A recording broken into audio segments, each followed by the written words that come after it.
जय हो। परमात्मा के कृपा के द्वारा ही सभी काम हो सकता है।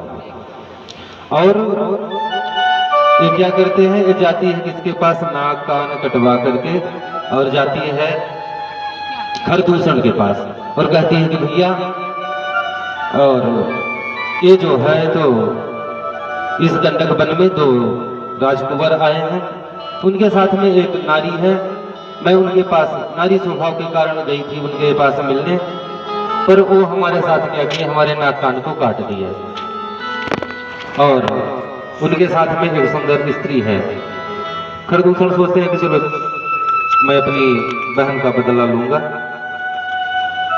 तो ये क्या करते हैं, खरदूषण अपनी बहन को आगे सूर्पनखा को आगे कर लेते हैं और युद्ध के लिए चल देते हैं। जब राम लक्ष्मण को देखते हैं तो उस समय पर भगवान कहते हैं कि लक्ष्मण तुम ऐसा करो, ये सीता को लेकर के और एक तरफ चले जाओ, मैं इनसे अकेले युद्ध कर लूंगा।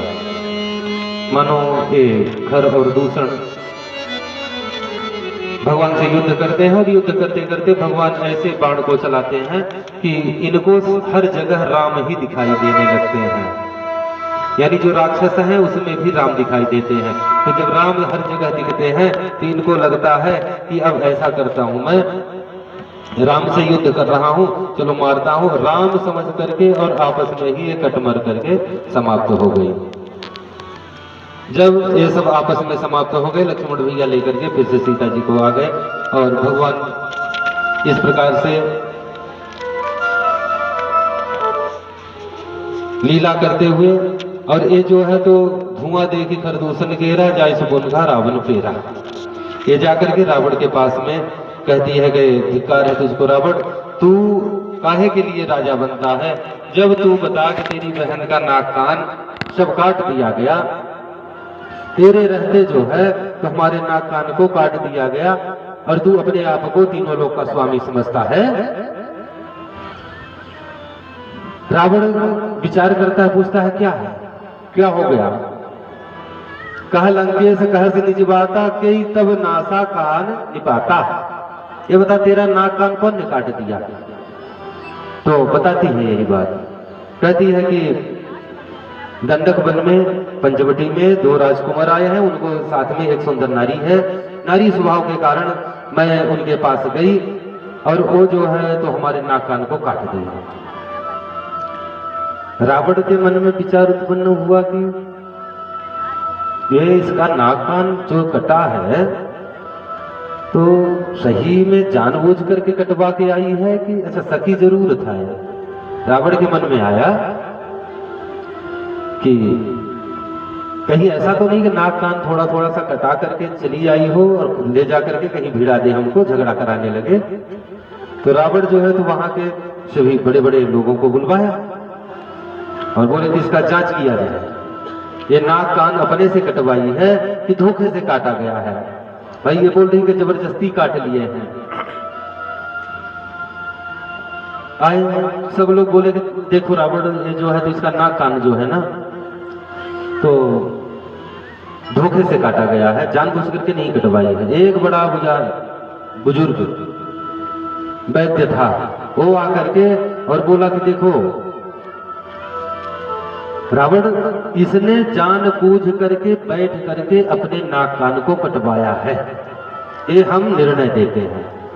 रावण ने कहा तुमको कैसे मालूम कि ये इसने बैठ करके कटवाया है। बोले उसका प्रमाण पत्र है हमारे पास। क्या प्रमाण पत्र है। बोले जब कोई धोखे से काटता है नाक कान तो थोड़ा सा जब लगेगा तो सामने वाला भागने का प्रयास करेगा कि चलो, तो कान अगर कटा तो थोड़ा सा वो कट जाएगा, नाक कटा तो थोड़ा सा कटेगा, पर ये पूरा का पूरा साफ है, यानी इसने बैठ करके कटवाया है। ये तो खैर हास्य बात है, ऐसा नहीं है, वो जांच वाच नहीं कराया था।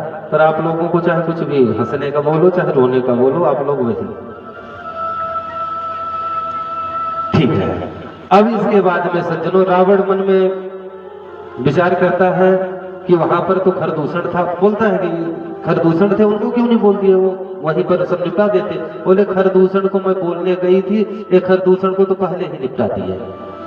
रावण सोचता है कि देखो खरदूषण मौसम बल बनता, इन्हें न मारो बिनु भगवंता।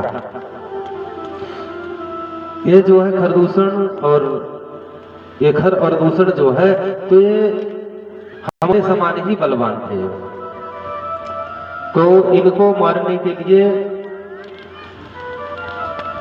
साक्षात ब्रह्मा विष्णु महेश अथवा नारायण ही आए हैं, जो कि इनको जो साधारण कोई मनुष्य नहीं मार सकता है, ये हमारे समाज ही बलवान है। अब मन में विचार किया कि देखो हम जो है सुन रंजन भंजन महिभारा, जो भगवंत लीन है अवतारा। अगर परमात्मा ने अवतार ले लिया है तो अब मैं तपस्या करूं तो भगवान हमारे ऊपर प्रसन्न नहीं होंगे, इसलिए कि हमारा तामस देह है, मैं तामसी व्यक्ति हूं।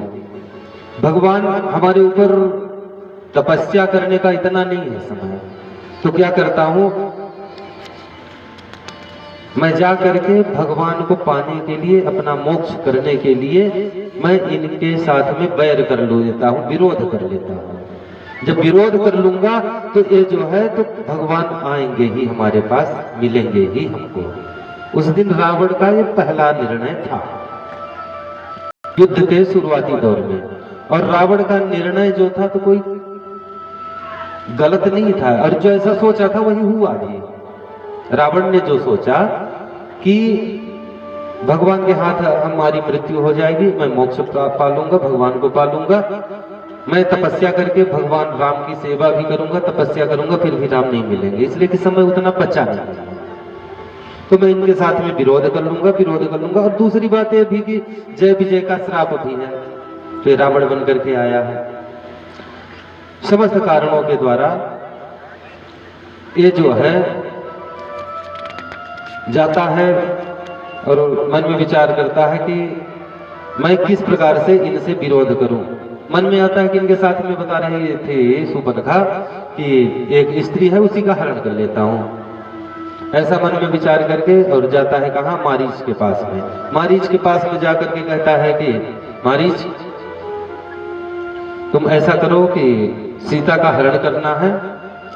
राम से विरोध है हमारा, हमारी बहन के नाक कान को काट दिए हैं, तो मैं उनकी पत्नी का हरण करूंगा।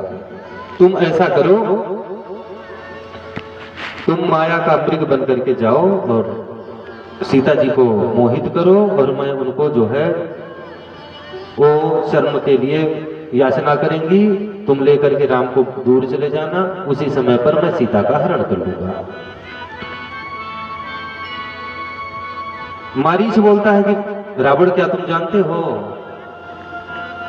ये राम वही वाले हैं जो हमको विश्वामित्र के यज्ञ में के समय पर बिना फन का बाण मारे थे। सुबाहु तो तुरंत ही निपट गया था, मर गया था, और हमको जो है तो मैं बच गया था, बिना फन का बाण था, यानी नुकीला नहीं था, तो इतनी दूर फेंके कि अयोध्या के पास से फेंके तो मैं श्रीलंका तक आकर के गिरा। तो बिना फन का, अब इस समय पर तो फन का बाण लेकर के चल रहे हैं, है ना, जंगल जंगल चल रहे हैं, तो उनके पास जाऊंगा ना तो मैं बचूंगा नहीं। और तुम भी रावण ऐसा मत सोचो, परमात्मा है, भगवान है। बोले तू छोटी मुंह बड़ी बात करता है, हमको समझा रहा है रावण को। मैं जानता हूं कि वो कौन है, परंतु मैं जैसा कह रहा हूं ऐसा करो। वाल्मीकि रामायण में तो ऐसा वर्णन आता है कि रावण एक बार वापस भी चला जाता है और जाकर के फिर से मन में ऐसा विचार करता है कि नहीं करूंगा। फिर पुनः उसको प्रेरित किया जाता है कि नहीं तू जा। सुन मामा मारीच तू कपट का मिर्गा बन जाना, तू राम लखन को बहकाना, मैं सीता को हरना। राम लखन को बहकाना, मैं सीता को हरना।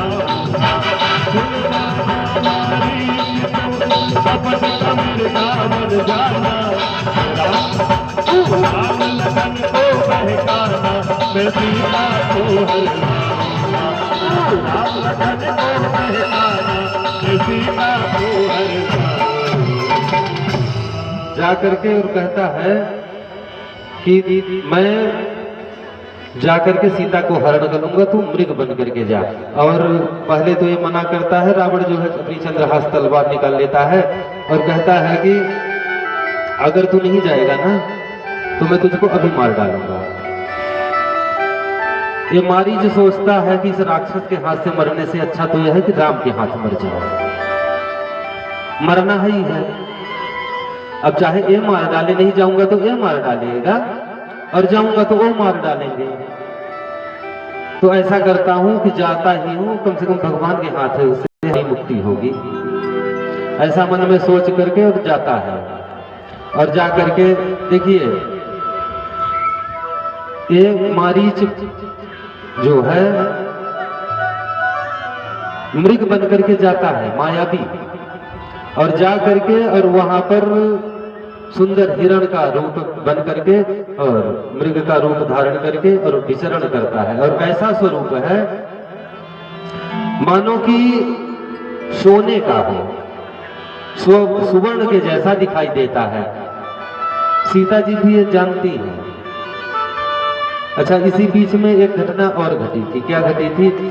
लक्ष्मण भैया गए थे कंदमूल फल लेने, तो भगवान जाकर के और सीता जी से वार्तालाप कहते हैं सीते, अब मैं कुछ नरदेही यानी नरलीला करूंगा, तुम जो है अग्नि में जाकर के बास करो। सीता जी भी बास कर लेती हैं। इस बात को लक्ष्मण भैया भी नहीं जानते हैं। इस बात को मैं छोड़ दिया था, और न छोड़ता और बोल आगे हरण करा देता, तब फिर कहां से ले जाता अग्नि में।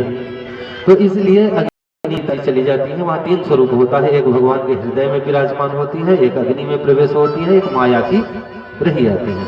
अच्छा, जो अरण्य कांड में घटनाएं हो रही है ना, माया वाली घटना ज्यादा हो रही है। ये माया का मृग आया है, माया की ये सुपनखा आई थी माया का ही रूप धारण करके, और ये माया का जो है रावण भी हरण करने आ रहा है, यानी माया की लीला ज्यादा है अरण्य कांड में। तो ये जो है तो मृग का रूप धारण करके भगवान भी पहचानते हैं कि ये जो है पर लीला करना है, कर रहे हैं। सीता जी कहती हैं कि स्वामी ये कितना सुंदर मृग चर्म है, इसको लाओ ना। सीता जी के बात को सुनकर के भगवान कहते हैं ठीक है। ऐसा मृग देखा न सुना, ये कैसा सुगर सलोना है। अरे देखो तो सर से पाव तलक सारा सोना है, सोना है। सर से पाव तलक सारा सोना है, सर से पाव तलक सारा सोना है, सोना है। सोना से खा लेना तो इसकी, माता सीता कहती है कि हे प्रभु, सोना से खा लेना तो इसकी कुटिया की सुंदर शोभा होगी।